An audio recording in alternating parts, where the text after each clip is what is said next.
দাঁড়ানো দেখি আমার ঈশানী কি লিখেছে, নাও দেখি। কাঁদিস না তোরা, কাঁদিস না, আমি তো আছি, বড় কথা আমার। তোদের সঙ্গে আমি যেটা রোজটা করি তোরা বুঝিস বা মজা করি, সেটা তোরা যে আমাকে বুঝিস, এটাই সবথেকে বড় কথা। অনেকে তো অনেক খারাপ ভাবে নিতে পারতো। আমি তোদেরকে খুব ভালোবাসি রে, খুব ভালোবাসি।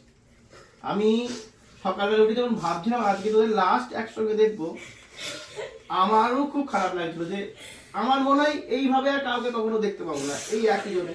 তোরাও বড় হবি, চাকরি বাকরি করবি, আবার কোথাও কোথাও থাকবি, তো একসাথে কাউকেই দেখা হবে না। শুধু এটাই বলবো লাস্ট, সবাই ভালো থাকিস, ভালো করে পরীক্ষা দিস।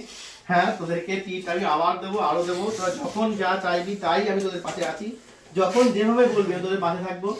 তোরা আশীর্বাদ কর যেন আমি আমার জীবনে সব ইচ্ছাগুলো পূর্ণ হোক। আমি যেন তোদেরকে সবাইকে একসাথে, আমার পরিবার সবার সাথে, তোদের পরিবার, তোদের জীবনের সব ইচ্ছাগুলো নিয়ে, আমার ইচ্ছাগুলো নিয়ে একসাথে পরিপূর্ণ করুক।